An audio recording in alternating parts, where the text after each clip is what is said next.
Hey, good morning, everybody. All right. So, BAM, engaging our community. So I'm going to go over a couple of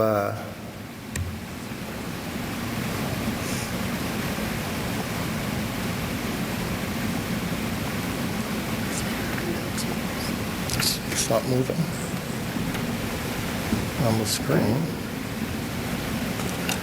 Do we have IT?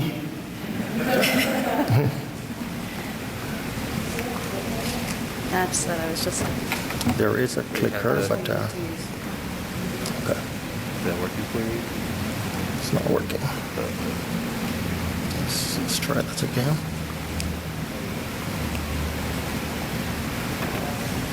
Getting anything here either.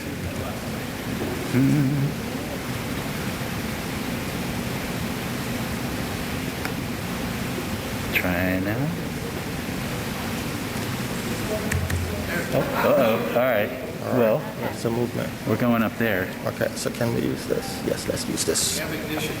Okay. All right, very good. Thank you.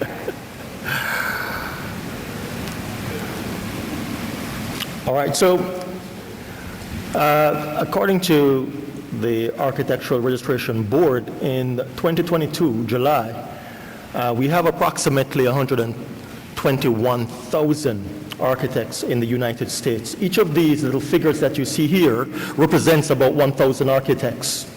All things being equal, and we know it's not, but based on the population of African Americans in the United States, that shaded area there should indicate about 17,000 architects are registered in the United States. However, that portion that you see there is actually the amount of black architects that are in the United States, under 2,500 architects. And if you think that is anemic, we have less than 250 architects who identify as black in the United States.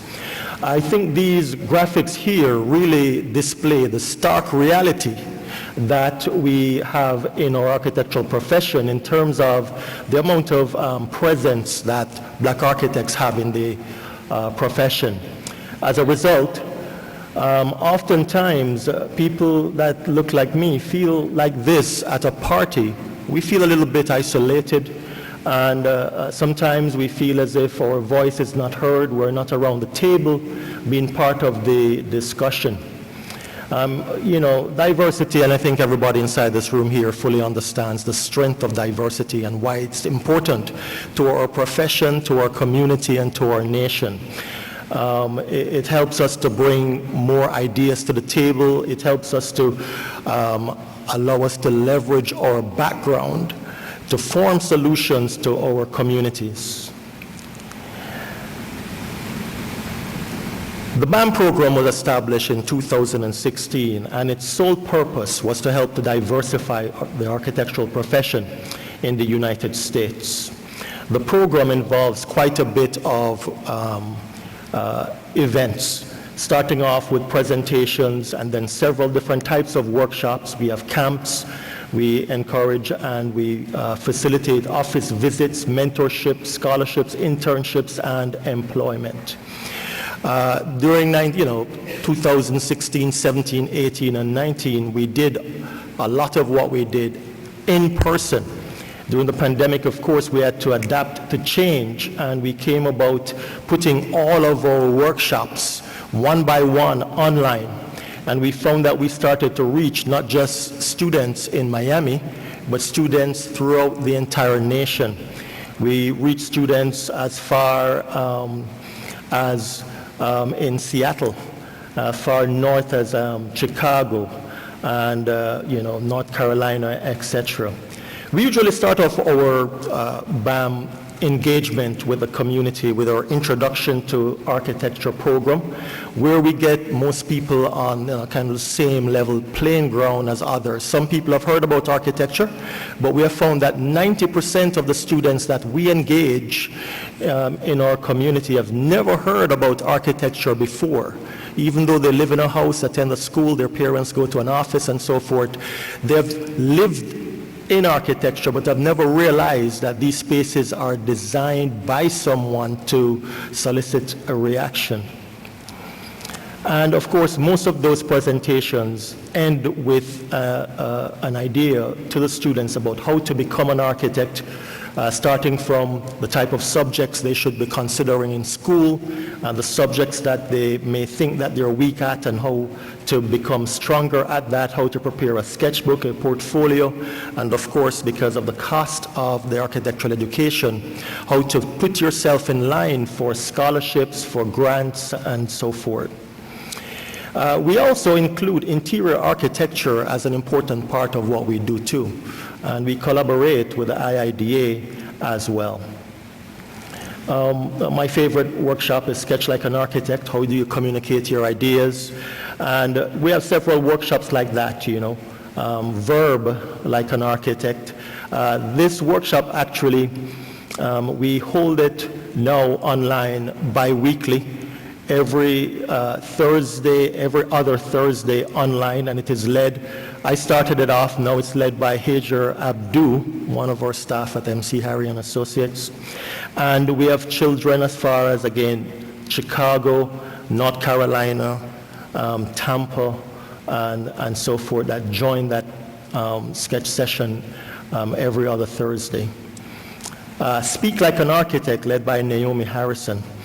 That workshop, again, engage students to not only present in an architectural setting, but how do you present in school, in your physics or mathematics or in your English writing and so forth. Write Like an Architect, interesting story here. This workshop, we do this every year when we engage.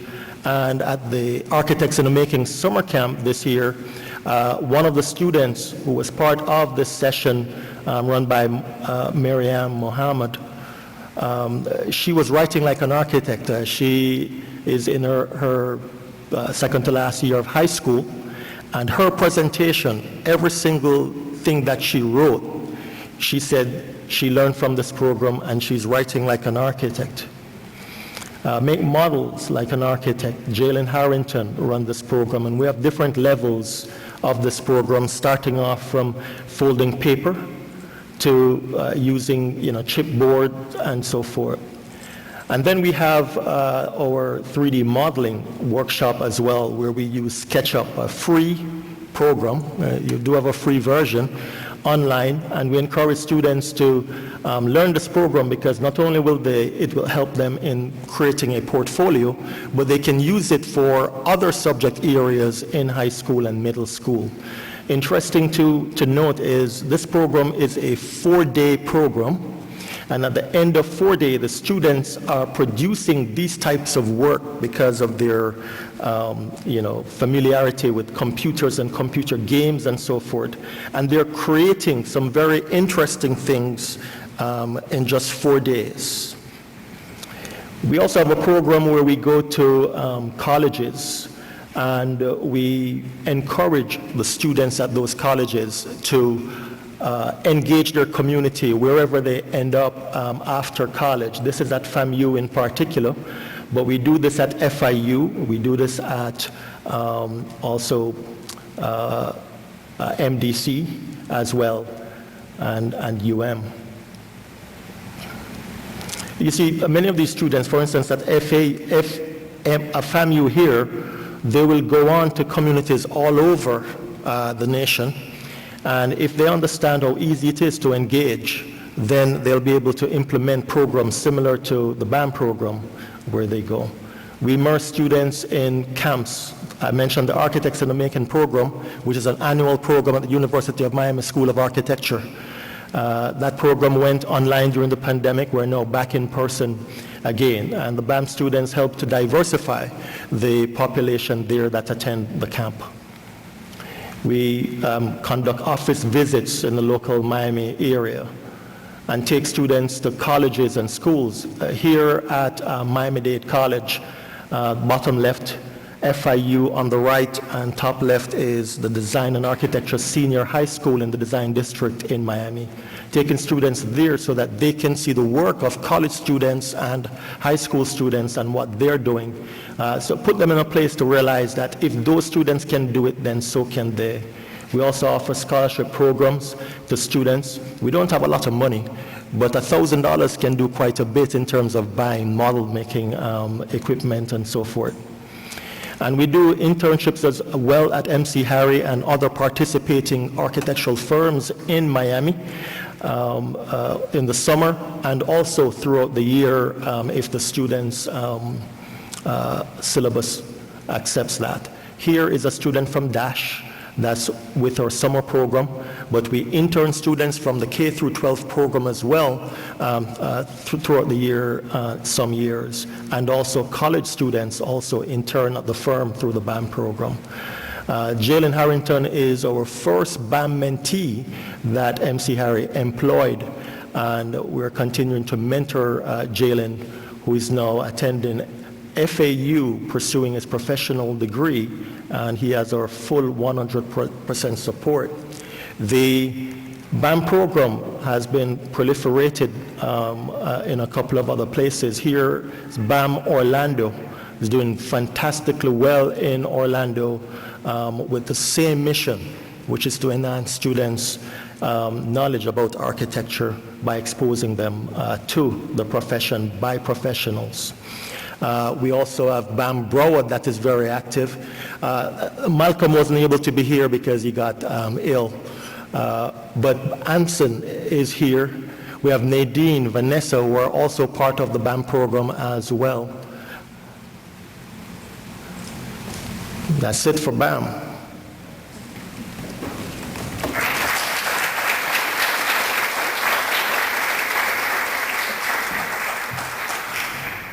Let's see, we may need IT again. Oops, I'm up on the screen instead. I'm not sure. Oh, there you go. There you go. Yeah, it is. Whoops. All right. Come on back. But how do we get that back? If we do.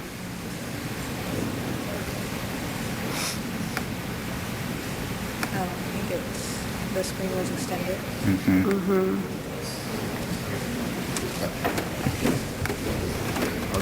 I think can we just set this to a Or is it? It's this PDF. While we're waiting for the tech part of this to get straightened We may out. just need to Quick question to the audience. duplicate, How many people yeah. currently are involved in some kind of a program engaged with young students, high school or other? Do we have a few here? How many would like to be involved in such programs? That aren't yet? That aren't yet? That should be everybody else's. Why, where's everybody else back there? I haven't seen any hands coming. I should be able to just click that way. What we're doing, what we're talking about is so important for the future of our profession. Sure. Thank you. What we're talking about is so important to the future of our profession and our communities. How do we engage students? How do we engage young people and get them involved and recognizing that they can impact their communities? And I'll hand the ball back off to Gabriella because it looks like her program's up. All right. Hi, everyone. Again, my name is Gabriela Bermea, and I am coming to you from Austin, Texas. You may say, what is this Texan doing here in Florida? Well, I'm going to introduce you to some national programs that I'm affiliated with that already have a presence in Florida, but I want to talk you through kind of our successes that we've found in Austin and Texas in general, and how you can best implement them here as well, and get the same lessons learned. So, I'm Judson, I'm so glad you asked that question on saying, who wants to be involved, who's already involved. That's a good understanding of the room that I think it's great to go forward as an architect to be service-minded, to remember the communities that we're plugged into, because the buildings and the facilities that we affect will affect generations to come. That's part of why service is really driven for me. It built my empathy with the location that I'm in. So I grew up in South Texas originally. For those who aren't familiar with it, we're all along the border of Mexico, so I grew up kind of in the duality of both being Mexican and then being American. So seeing that kind of in the centerland of Texas is influenced understanding the community. So Austin was very different from Eagle Pass, was very, very different from Central Texas, very different from Florida. But when we look at how we serve, when we look at being involved and communicating with particularly our K-12 students, which is really the sector that I'm plugged in with, it allows us to create that safe environment, both mentally and physically, for our students and for our future generations. So we're going to talk about a few programs. First, ACE Mentor Program of America, a program I love and have stand by. I've served on the board now for almost 4 years. A4LE Schools Next, Association for Learning Environments. For those of you all who are plugged in K-12, I'm sure you've heard of this organization. I love it. It's fantastic. I serve as a regional coordinator, a regional chair for Schools Next for the southern region. Local affiliated programs, and then of course firm-led programs with VLK Architects, which I've been a part of for about 2.5 years now. So first I'll go over ACE. ACE is a free after-school program. Again, this is a national program, ACE Mentor of America, for high school students who are interested in learning about architecture, construction, engineering, and related professions. So this chapter in particular, I'm going to go over the Texas chapters and talk through the organization on how we as a board got started, and then also how we're impacting our students. So we have a number of different delegates of other very service-minded individuals. Show of hands, how many have heard about ACE Mentor Program of America? Awesome. Okay, I'll take it. I'll take a quarter of the room. It's a fantastic program. So we've got a number of administration who are our main executive level, curriculum, student recruitment, mentor recruitment, fundraising, scholarships, and mentors. My husband, Brian, who's in the audience with me, serves with me on the student recruitment board. What's great about it is it gives us a chance to get into the schools, to talk to the students, to say, what is it that you're really looking for, and then help them plug in with mentors long term. Again, these go from the founding affiliate, then we've got national, and then our Austin and state and local chapters. And I'm going to touch on our Texas chapters and kind of explain the impact that it's had to each of the different regions. So if you're not familiar with Texas geography, all these kind of more or less make up different areas, with the exception of West Texas, which I'm working on, and we're going to get to talk about that a little bit. San Antonio, currently we serve over 11 high schools. This number's changed a little bit. We provide summer internships. What's fantastic about our program is we can go to each of the schools and then participate with firm members, with mentors. These are the people you're going to be working with every day, years down the road. So the more plugged in, the more engaged, like the awesome BAM program that you've got going on, that's just fantastic. This allows us to do very similar things at a different scale. In San Antonio, there's been over $55,000 in scholarships.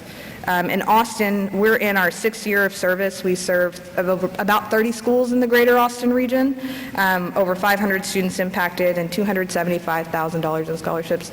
To give you an idea, normally our Austin chapter, our board is probably 16 to 20 people. Our mentors are probably 35 to 40 people. We've got anywhere from a 3-to-1 ratio, so normally we have a team of like 9 students, and then we'll have 3 mentors to that. And we try to make sure you have architecture, construction, and engineering. A number of our Austin students have actually gone on to national level and have been awarded the additional $30,000 in the national scholarship. And it's not always for studying architecture, it's for electrical engineering, it's to become an electrician, to go into trades. A fantastic part that we've started doing in our programs, as we've implemented a trades day that showcases to students the entirety of what our fields have to do, right? Not just architecture, but understanding trades. So if they're going to move forward in the architectural path, they have a well-rounded picture, or they find out their senior year of high school as opposed to their first year of undergraduate what all architecture school entails for them. I don't know about y'all, but me, myself, when I came into first year of architecture school, was not what I was expecting. I was not prepared. So this program really helps to suit them into that, help them become more well-rounded in what they're looking for. Our Houston chapter, this is one of our larger ones, 13 years of service, 79 schools. Houston is enormous, over 1,100 students impacted. And then our DFW, which was our starting chapter in the Texas area, over 2,000 students impacted and over $1 million in scholarships. So there's a great and profound impact that can happen through the amount of service. A number actually of our DFW ACE mentees have now actually worked with me, and they're in the same firm realm, and they're giving back again. So it's very cyclical about saying, you know, can we get plugged into our schools, encourage that service-mindedness, and then give back once again, whether it's starting your own programs or staying affiliated with ACE. Next, I'll talk about the Association for Learning Environment Schools Next. Who all has heard of A4LE or is a part of it? No? If you practice in K-12, I'd really encourage you to look into this organization as well. It's fantastic. It's a great way to share and be plugged in with other architects. It's actually an interdisciplinary organization.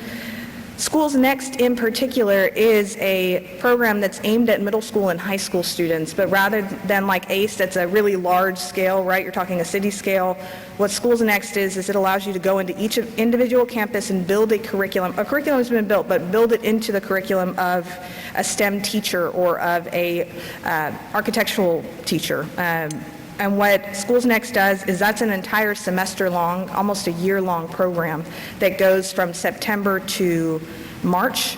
And in my role as a regional coordinator, so I'm over Texas, Arkansas, Louisiana, and Oklahoma, I plug in with each of our local affiliates and then bring them into, assign them with a teacher and then bring their programs to a regional competition, which then they go to Learningscapes, which this year is going to be in San Antonio, last year was in Denver, and they present in front of an international group of members. And when I say these middle school students talk better than I do, I'm not over-exaggerating. They are so well-spoken. They've really been preparing for the School of the Future for an entire year. So talk about the kind of, you're amplifying them to be able to have that success, set them up for success. With this program, again, it enables them to master the skills they need to take on challenges of the world. A lot of these students, they're challenged with creating the school of the future. So this is the most recent team that won, that's out in California. They designed an entire institute that's called the Obama Institute of Learning, and their whole focus was sustainability. Does that not blow your mind that you have middle school students talking about sustainability, solar panels, orientation of site? That to me gets me really excited. I don't know about y'all, I see some smiles in the crowd. And then they're getting the public speaking and the presentation skills. So we're kicking it off in Austin, and I'll talk a little bit about things that are in the making. We're actually out of this starting to work with a high school teacher's curriculum who's starting off in our CTE programs, our career technology education programs in Austin. And she reached out to me as an industry partner and said, how can we plug in? I said, I've got a program. I've got a program that we can at least start from, and then we can build a curriculum from there together.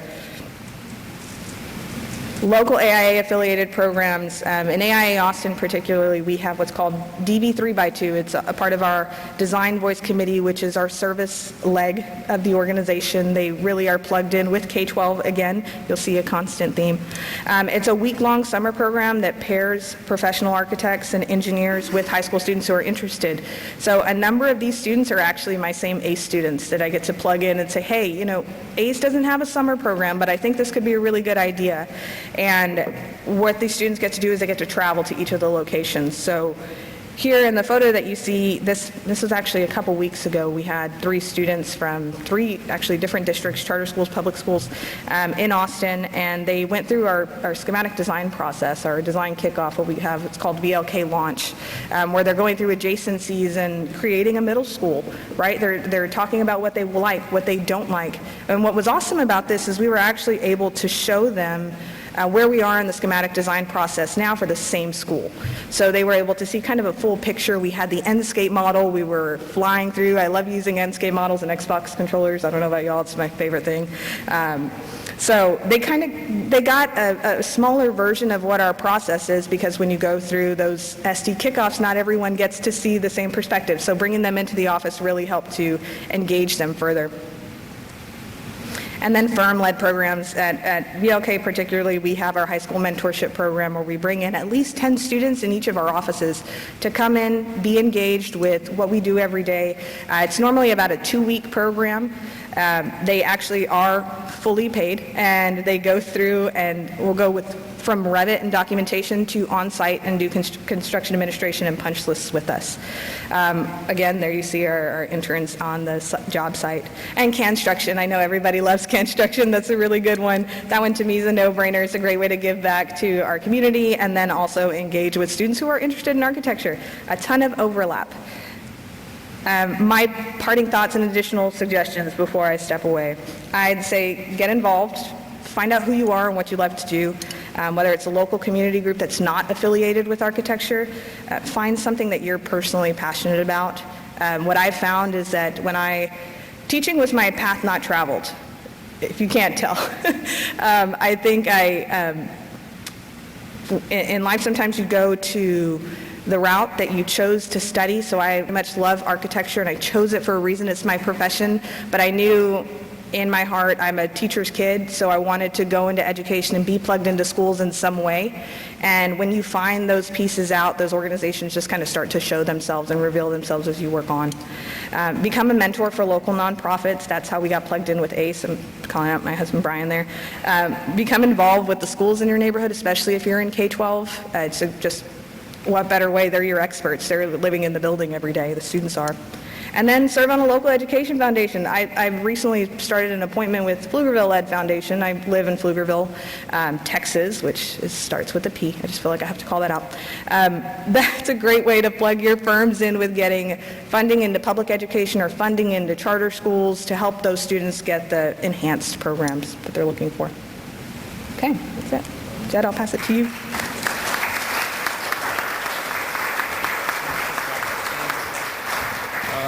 We have to shut this down. Let's see if I can.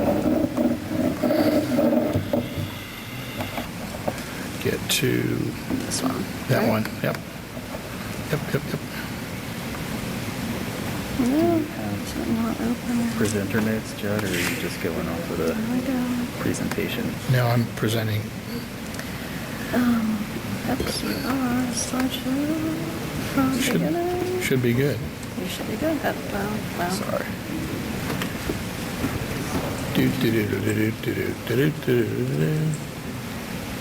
There we go. There we go. Okay, boom. Uh-oh. Oh, okay. Now we're good. I'm about action. I'm here to inspire action. Not just talk about programs, but demonstrate what those programs can be, what you can do, how you might undertake them. I've been involved in working with high school kids in programs for pretty close to 30 years. How do I advance it? It's not advancing. On the keyboard. Oh, wouldn't that be silly? Okay. You can see all the list of accomplishments. As far as ACE Mentors goes, 2016 ACE Mentor of the Year. I've been involved with that since its inception. But my big money action, if you will, has been working with a program at the John Hay High School of Architecture and Design that I helped start in 2004. It grew out of a program that my firm and I ginned up at the Cleveland School for the Arts as an introduction to architecture for 9th graders in 1994, so it's almost 30 years now. That school eventually morphed into a full high school of architecture and design. And I've done a lot of programs with those kids over the years, and I invent stuff, and I do things, and people say, what are you doing? You can't do that, but I do it anyways. Architecture provides a rich educational experience. It enables us to teach other ideas and get kids to look at their world through a different lens. They learn to consider how they might shape their world, the impact that they can have on it. And we as architects can be great teachers. We have to unleash our inner teacher and move forward. So I can talk a little bit. Here's the big walk away. It's the lens. that we look through. It's how do we get to that lens? And we can be great educational partners, as I said, unleash our inner teacher. Now's the time for I guess I'm going to call my shameless promotion. I am the past chair of a group at AIA National called the IDEA K-12 group. IDEA stands for Integrating Design Education with Architecture. It grew out of a collection, a ragtag army of people around the country who were working on programs in their particular communities and said, we ought to play together. And AIA ought to be the facilitator for that. Well, we now are. We're now a recognized group within AIA. We have our own staff people. Patrick Thorpe, sitting over here, raise your hand, Patrick, is the incoming chair of that group. And he's got some wonderful ideas for things that we're going to be advancing. But I wanted to talk to you specifically today, briefly, about a list of programs and things that I've done that I think you can do. One is Gimme Shelter, hip-hop architecture, reimagining your neighborhood, designing the city, and the Urban Lab Workshop. I'm going to talk about each one of what these are. Gimme Shelter grew out of a program that I ginned up with Monica Ponce de Leon. Some of you may know who she is. We did it with our kids at the John Hay High School. It was a one-day workshop.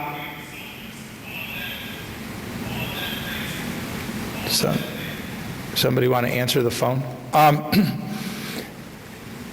And the premise was design a shelter for a disaster, and you have to figure out the disaster and then figure out what the solution is. Well, the solution that was the winning solution was a zombie apocalypse. And this illustration is that zombie apocalypse solution. And the jury sitting here commenting on it. This is my favorite one, hip-hop architecture. What the hell does a 70-year-old white guy know about hip-hop? Well, you'd be surprised. I've been working with the kids for many years. I've worked with, most people know Michael Ford. Michael and I have been engaged for some time, and I've had him out to the school to do programs with my students. But at the end of the day, hip-hop is about interpreting your world. It's about making statements about your world.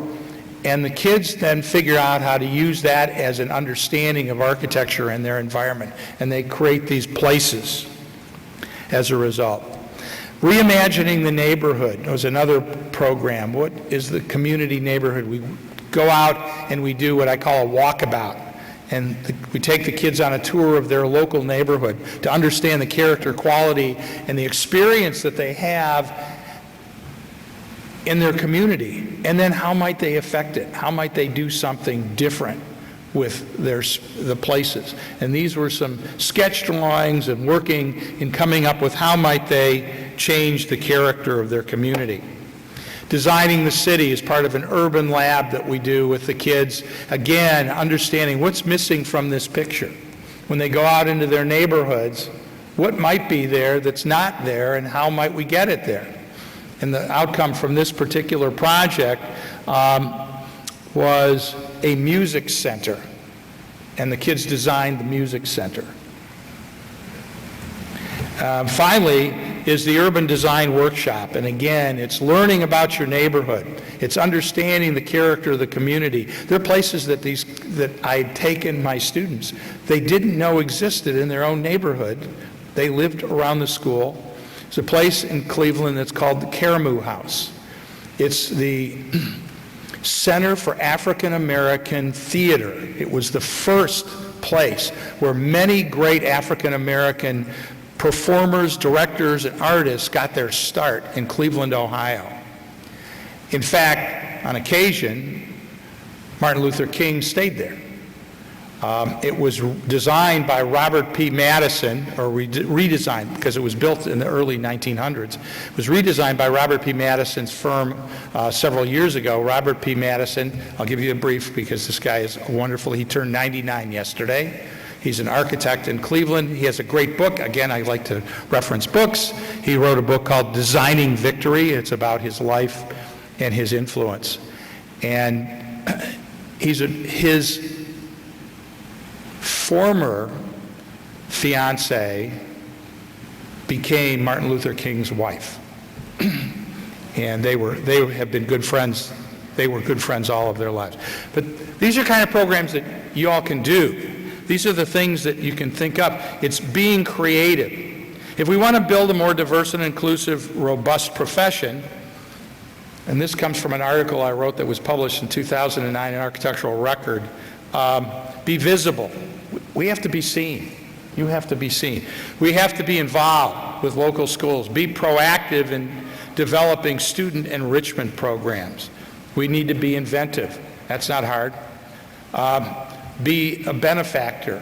Contribute money. In fact, Thursday I met with the Kent State University to start a high school camp program that my wife and I are funding for that.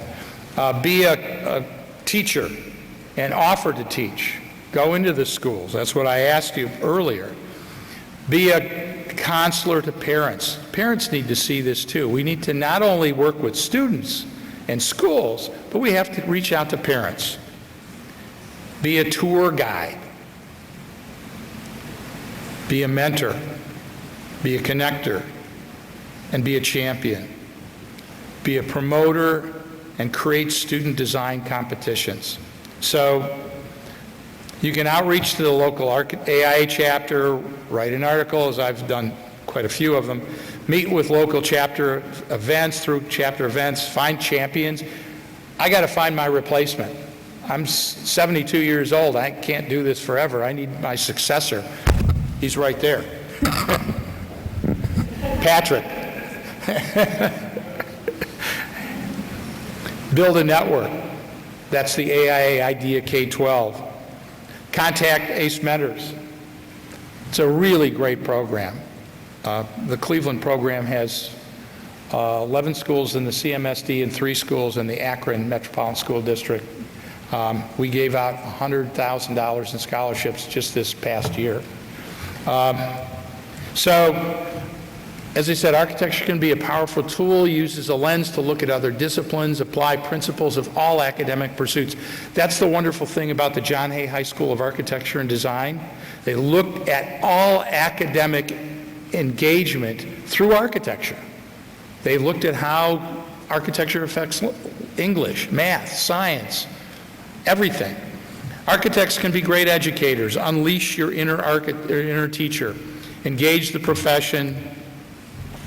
And these are a few of the examples of curricula that you can probably do. And most of all, be creative. Students need to be challenged to look at their world with inquisitive eyes and think about what they would do given the opportunity to do it. One of my young students that was involved in the Urban Design Lab said, just unsolicited on a videotape, I never realized that I could have an impact on my own community through my own ideas. We have the ability to make that happen, so let's do so. I'm cooked.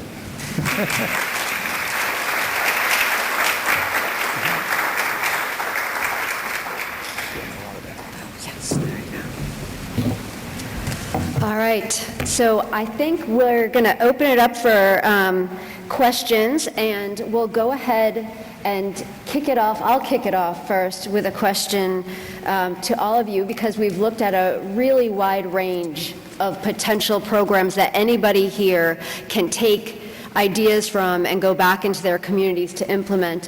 What do you all feel like, after all these programs and years of running successful outreach, what is the biggest benefit and takeaway, both for the students, but more importantly, maybe the communities that they live in and that you're serving?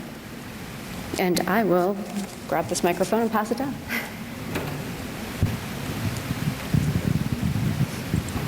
Yeah, so I think as architects, we usually see a problem and automatically we start to think of ways in which we can assist in solving that problem. And these educational programs that you've just heard about is really seeing that we need to get more students involved in the profession so we can have, our future Frank Garys and so forth start to germinate at a very early age. For the BAM program in particular, we realized, me being part of the co-chair of the Architects in the Making program in Miami, that there were not a lot of African Americans who were attending the summer camp programs at the University of Miami School of Architecture. And we realized that it is not that the chapter was not promoting architecture to students throughout the entire school, but somehow the word was not getting out into the communities where black children live, learn, and play. And so we decided that we were going to be sending architects into these communities where children are already gathered in places. And we have found that 90% of the students that we are interacting with there have never really thought of architecture as a possible career. The BAM program is doing this, and I should also mention that NOMA has the project pipeline program as well, which is a very effective program. Right here in South Florida, August 4th to 7th, we're going to be having a project pipeline camp at Pompano Beach right here at the Suprema factory. And if you know any kids, please point them in that direction. We'd appreciate that. But it is extremely important for us to be encouraging and nurturing, planting seeds, as we put it, in the K-12 programs from now, so that a lot of creative students can now start looking at architecture as a possible career in architecture. Yeah, and my big takeaway is it's not going to be easy. It's going to take work. You are going to these communities because, like Craig mentioned, a lot of times you're creating equity issues by only wanting to be in one place or only going here. When you take the opportunity and take the chance to go to them, to reach out to these schools, like I talked about the different chapter programs, they're all situated differently. San Antonio goes to the schools. Their entire program, their entire team is there.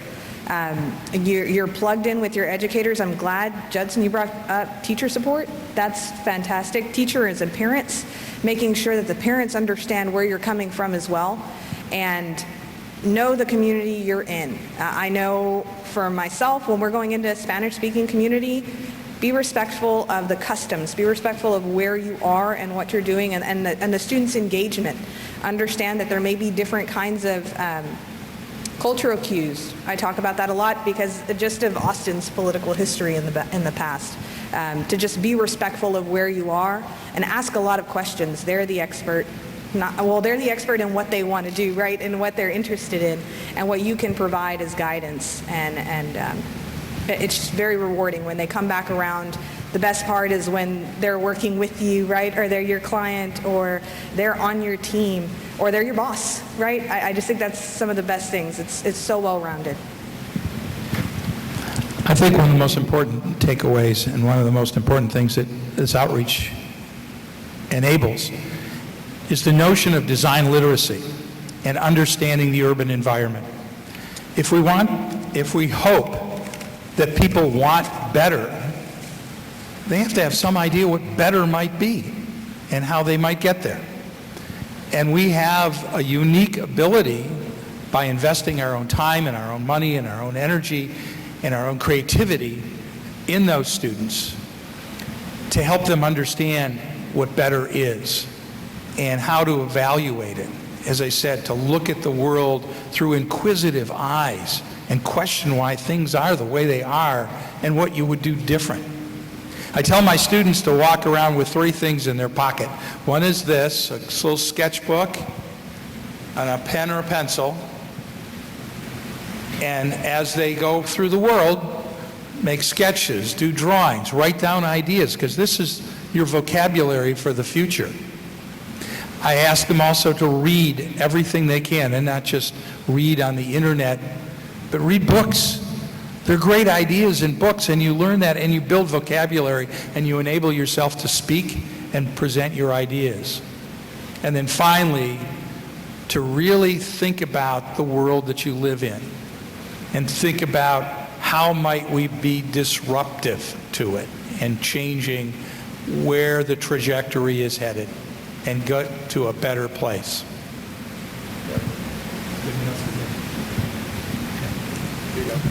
Yeah, so also, you know, many times we think that this is a big task. To actually go and engage the community is an intimidating thing and so forth.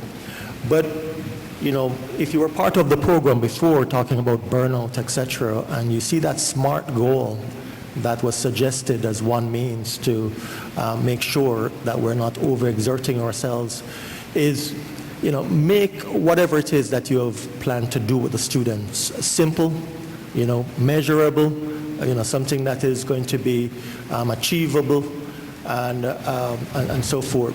Make it simple, take it one step at a time, and you'd be surprised at what ends up happening. The BAM program started by just telling students about architecture, and then the need for workshop arose from that. Then from that, lead to scholarships, mentorship, employment, and so forth, and then the proliferation of the program. It all started with one idea, just going, speaking to students and telling them about your passion for the profession. And it evolved in employing people, you know. So, you know, keep it simple and the rest will take care of itself. So I think Craig just hit on some really important points to start to implement programs back at home in your local chapters, in your local communities. What, Gabriella, what's the biggest tip or kind of secret weapon, if you will, for folks to know and to understand to begin to take these programs and how to get started? Just do it. Yeah. Mikey's got it right. Find your champions and the people who are really encouraging your support group. A lot of times it's the same people who have the love to reach out to others. I'd say don't be afraid to find like-minded people when it comes to being service-minded, whether they are in another state or they're right next to you. I'm looking at Shaya because Brian, myself, that's how we were. We all met in school. We went to different areas and then said, what are you doing there? How can I bring that here? That's why I think you all being here is an awesome first step. That's like an incredible first step to talk about it, right? Then go home, find your champions, and find your partners. I think that's my video. Do we have some questions from everyone out in the audience? I'll walk around with the mic, or a mic.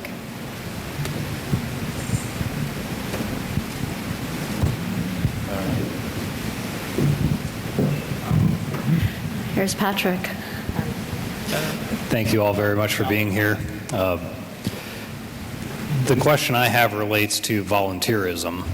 A lot of the times you have big firms that have the clocks, but you have small firms where the employees have the time. So how do you engage volunteerism across the spectrum of folks in your community to support these programs on a continual basis?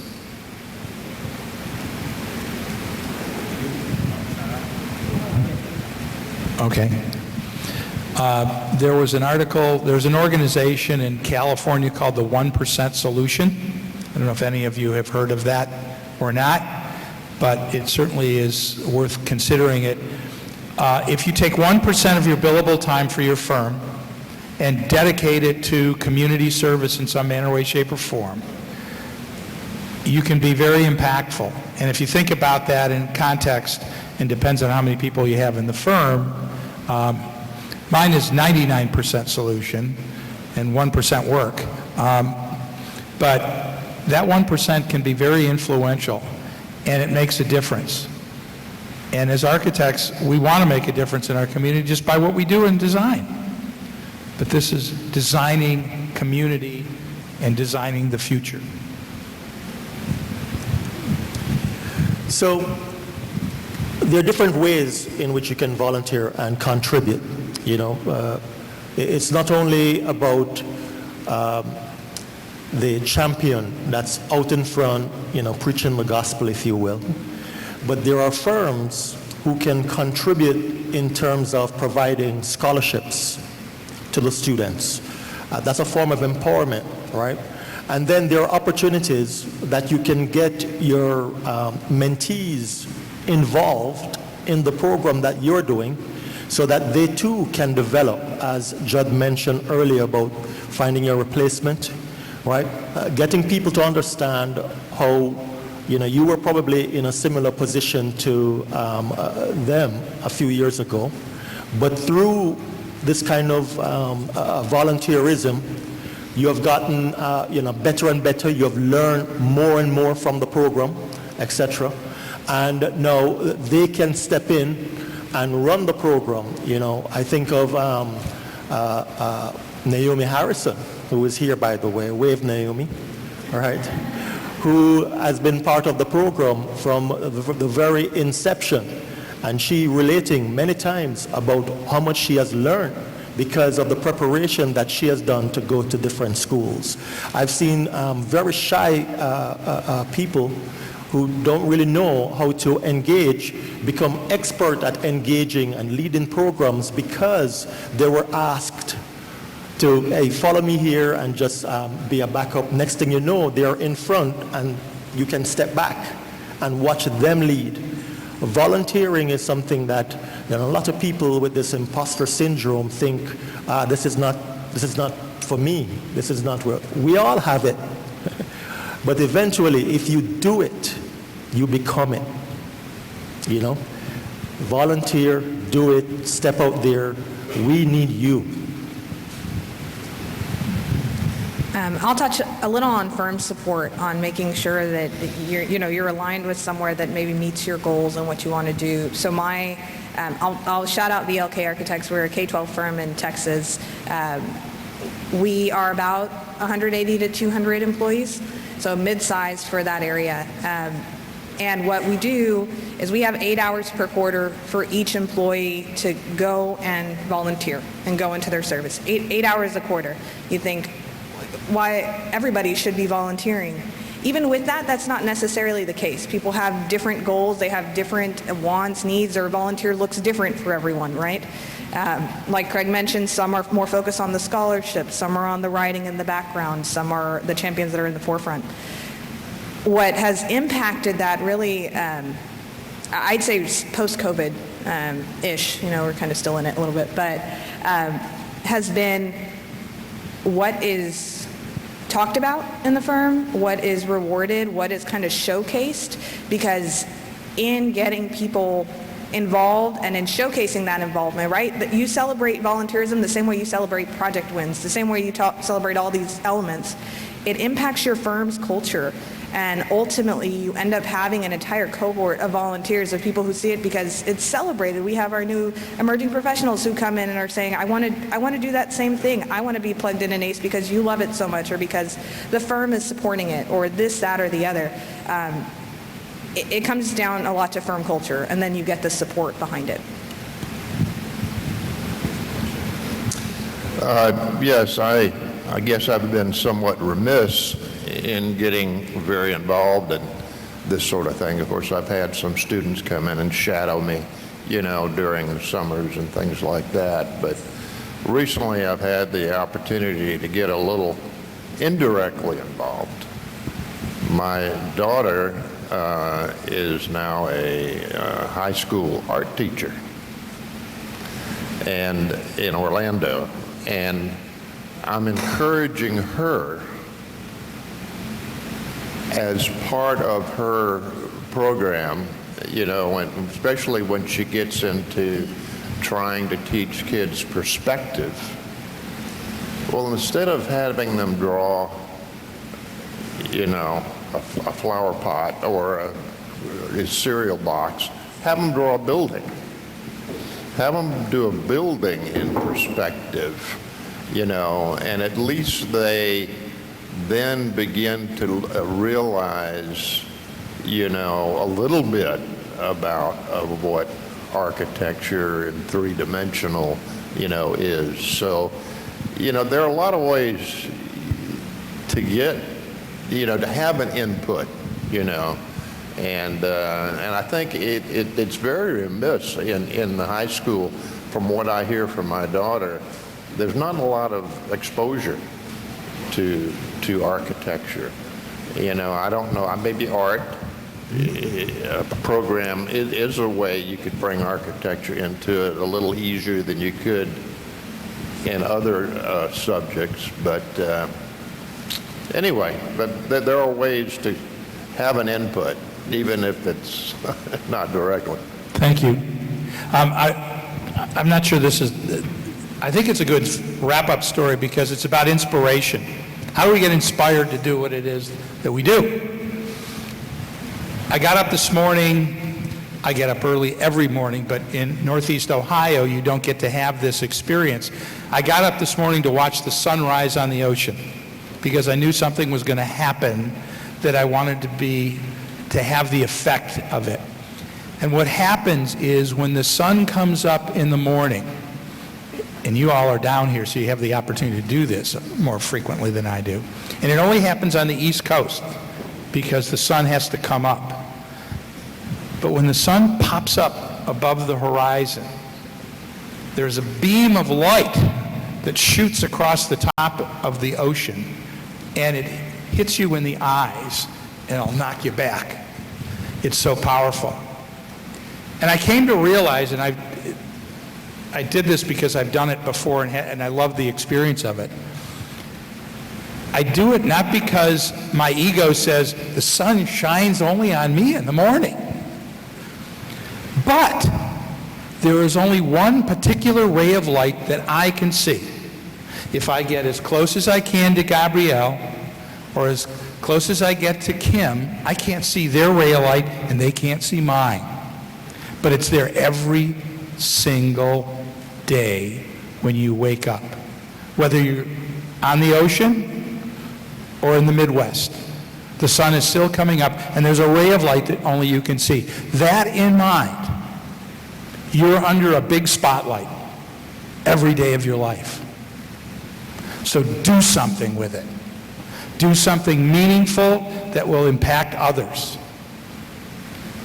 It will make that ray of sunshine enhance your life. Yeah, and I've got one question too, and this one, Kim, is for you. Could you talk a little bit about your involvement in the Florida Foundation and just some of the things that you've experienced here in Florida? So the Florida Foundation for Architecture initiated a program back in 2015 to go into actually elementary schools. So a little different than some of the programs that we've heard about today. It was targeted and piloted in 2015 for 4th and 5th grade students. We had a pilot in Tampa, which Patrick very kindly was, I think, our first leader and volunteer for, and myself kicked off in Tampa, and then Tallahassee was run as well at the same time. To date, that program was piloted and then grew across the state. I think we ended up with 13 components in total represented since 2015 to today, with implementing some kind of program within that elementary school curriculum. It was based on, it was during class time. So we had to be really careful to tie it back to Florida standards and use the school's time wisely. The Tampa program grew to, at this point, we've been in 15 schools. I think we've had probably statewide over 75 volunteers participate in some capacity. But again, it's a program that's, there's an 8-week curriculum. It is readily available through the Florida Foundation. It has been It's fairly flexible. It's been tweaked, I think, on this coast there, and I'm looking around, but I don't see our champion from Palm Beach. It was tweaked to be an after-school program because, as we know, getting class time is sometimes really difficult in the schools. To your point, in some of the schools we were in, we were using a 45-minute segment that was with the art teacher. So it was tied in that way. We've also tied in with science, but it was a curriculum that was developed with Florida teachers, so it could plug into 4th and 5th grade, and it's fairly flexible in that, but it is an 8-week program. Awesome, thank you. Okay, I have questions not just for you, but for everyone in the room. How many of you have known you wanted to be an architect since you were in elementary school? Middle school or junior high? High school? College? After college and went to it as a second career? Okay, so we have a wide scope. My story is I've always known I wanted to be an architect since I was a little kid in elementary school. But it got cemented in junior high school when there was a program in Miami that was called Project Business. And I was so fortunate to have an architect from Arquitectonica come into our history class. And then we got to tour some of the job sites. I mean, it was really a fantastic opportunity, and it really cemented things for me personally. But I'd love to see that opportunity for lots of students. Two things. One, all these wonderful resources you guys have, is there a way we can compile them and have access to them for all the chapters in the AIA Florida? Wonderful. I don't know how we do that, but please, bring it on. And two, I would love to see on Saturday of our annual convention a student event. If it's at the Breakers, maybe it's a sandcastle competition. And then they get involved in one of the keynotes and get to listen and engage and see what we're really about. Highest, best thinkers with the youngest people that we're bringing forward.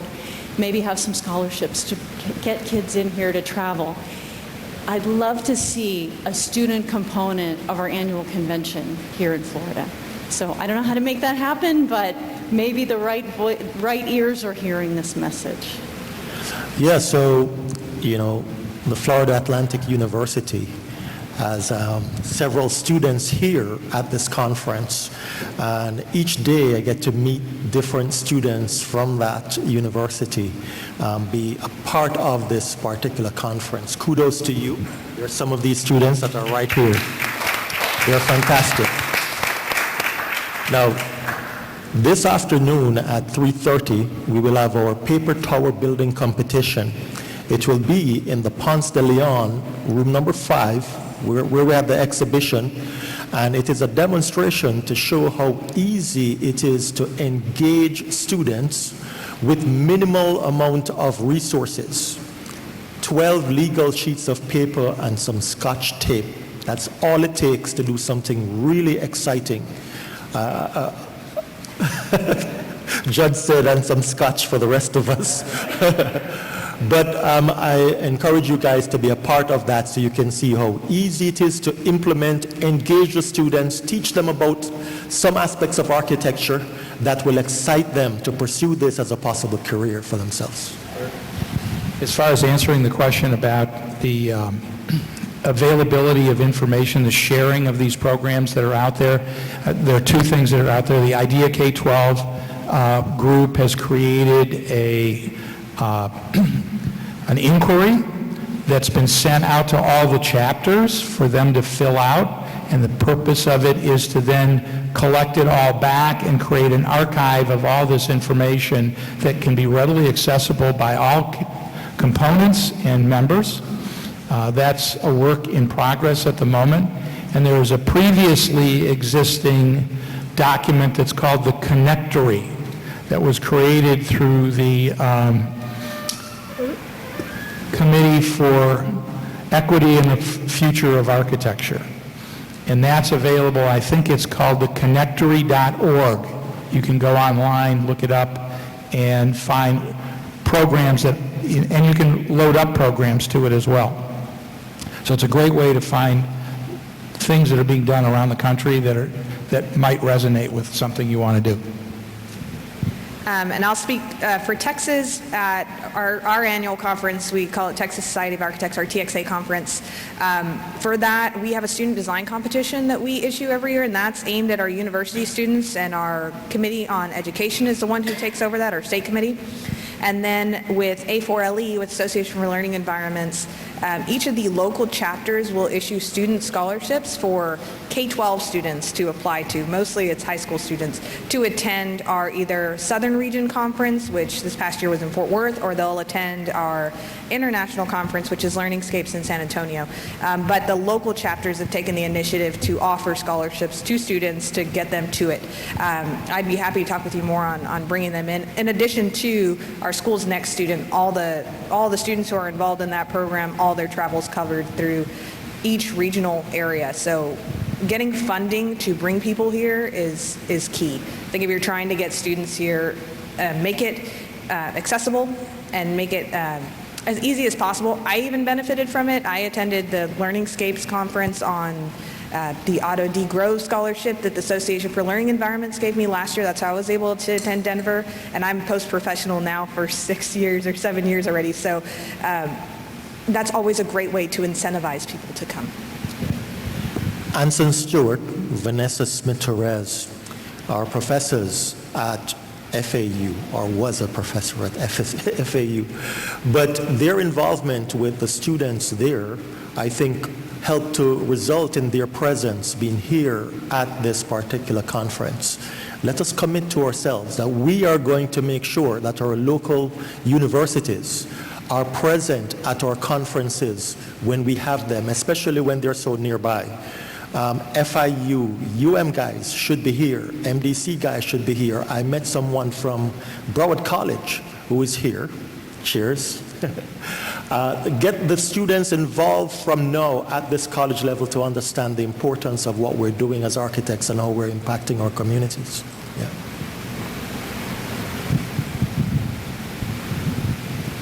Any other questions in the room? Yeah.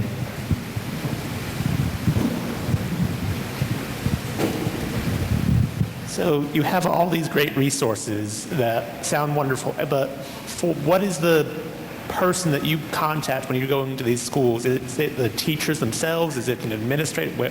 Just so that we can actually get into whether it's an after-school program or during the course, who's that main point of contact so that we can take all of these resources we have and start to implement them at our local schools? Yeah, so what we have done is we identify communities where, as the Black Architects in the Making program in particular, we're very focused at diversification, right? Although we turn away no one.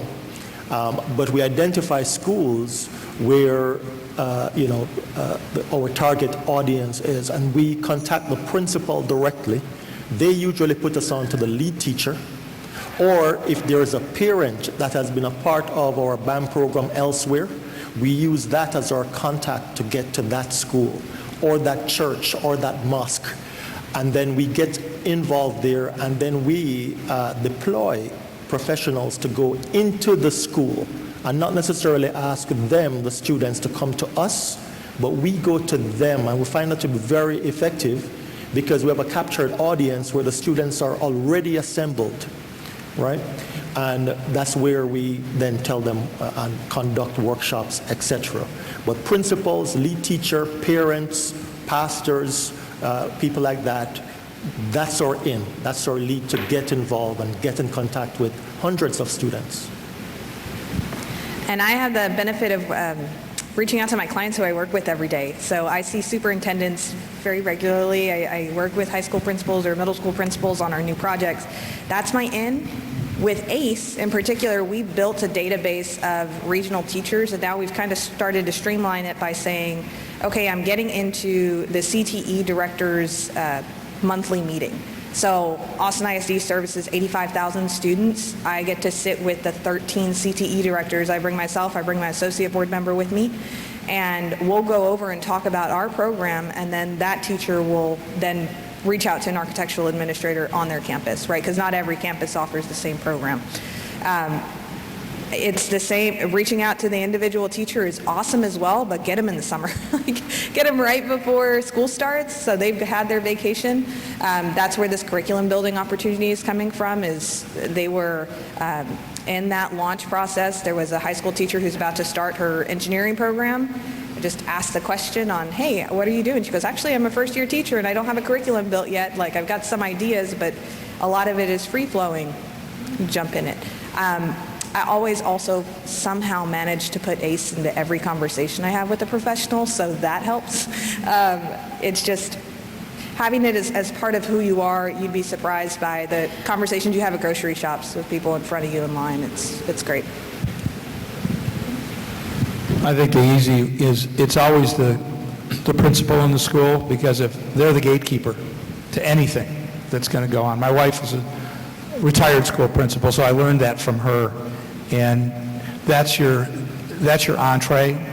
They will get you to the right people in the school system, depending on the scope and size of the school system. If it's a large urban, or you have a superintendent that you have to get to, and the CEO of the CMSD, the Cleveland Metropolitan School District, has been the super champion for ACE mentors. I mean, he can't speak enough about how great a program this has been. And therefore, he's, can we get this in more schools? How do we get this in more schools? And, but it depends on the scope and scale of the community as to where you go, but principals are the best place to start. I do want to say that for Florida and the Florida Foundation's program, Hillsborough County went through the superintendent's office and was filtered to a magnet lead that then identified schools that would be good opportunities. Other programs that have been successful in Florida and have gone for several years now, the main contact was the principal, and or if it's a magnet school, if you've identified a magnet that closely aligns with architecture, whether it's art or whether it's even world studies, we found a lot of great alignments with world studies. Reaching out to that magnet lead is also a great starting point. Excellent. And also just wanted to add, as we're working on the Project at Mentorship program and getting involved with students, right?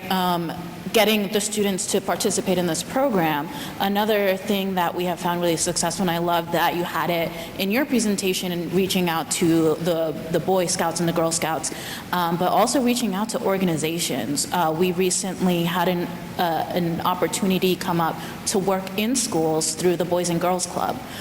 So maybe you are not specifically reaching out to the schools, but there are other organizations and partnerships that you can support and augment and work to reach these students and also get into the schools. Yeah, that's such a good point. Thank you. I think we're at our limit here for today. Kim, any closing remarks from you? I just want to say thank you to everyone who joined us today, and a huge thank you to Judd and to Gabriella and to Craig for sharing their programs. Hopefully everybody's inspired and is going to be going back home to maybe implement some programs in their own communities.